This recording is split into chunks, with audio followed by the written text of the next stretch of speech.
Hi, Jim Gore from Thor Wealth Management. I want to talk about energy prices and why we think they're probably going to remain higher for longer than people think, and it all comes down to capital expenditures. If you look at this chart here, this is looking at the actual capital expenditures for conventional and oil and gas fields.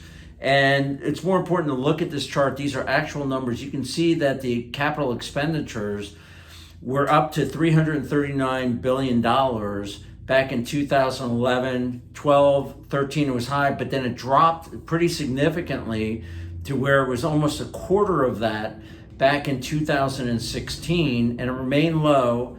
2019 it started picking up, but then 2020 hit and it actually fell below the level in 2016. So capital expenditures have been low, but there's a lag effect for capital expenditures in the energy sector. And that's really reflected here in imports in the United States. These are net imports of oil in the United States. And you can see here, we showed earlier that capital expenditures peaked in 2011, and they were pretty high still until about 2013. Then they dropped dramatically for the next 5 years. Well, it peaked in 2014, but notice here in the United States, we were still importing a significant amount of oil in 2015, 16, and 17. It wasn't until 2017 that we actually started to see imports of oil drop dramatically, and they dropped from about 8 million barrels of oil per day to about 2 million barrels of oil. So they dropped by 75%. What's disconcerting, though, is we're starting to see that line go up and increase in imports here in the United States. And it's happening at a time when prices are going up. And you hear some rumors and discussion points that the Biden administration is trying to talk to oil companies in the United States to increase production, in order to alleviate the prices. He's also asked OPEC to go ahead and pump more oil. The problem is these capital expenditures take a long time to be implemented, and actually where you start getting a return on your investment.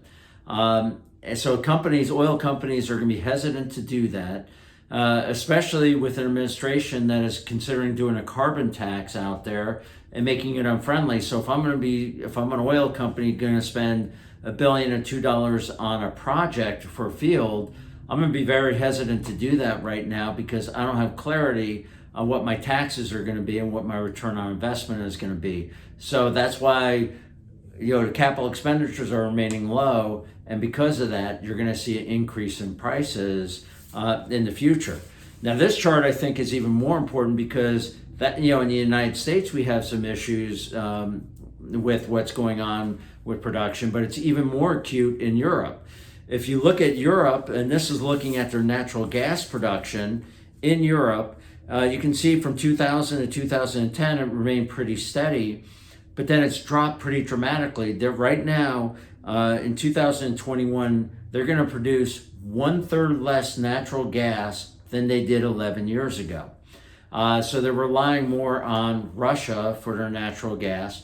Part of this has been trying to switch to more environmental friendly things, but we're seeing right now that you can't just go 100% into wind and solar because the wind doesn't always blow and the sun is not always out. So you do need natural gas, and this lack of production that's being produced in natural gas is causing a supply problem within Europe.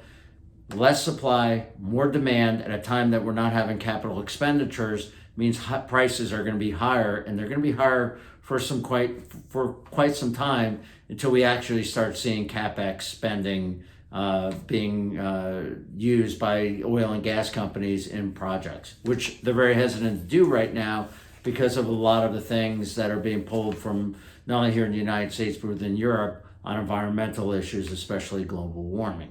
So expect to spend more money on your energy.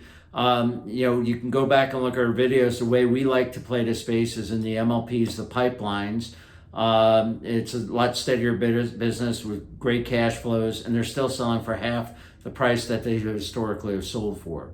If you're looking for a way to protect yourself from inflation, please give us a call. Otherwise, we look forward to talking to you again in a couple of weeks. Take care.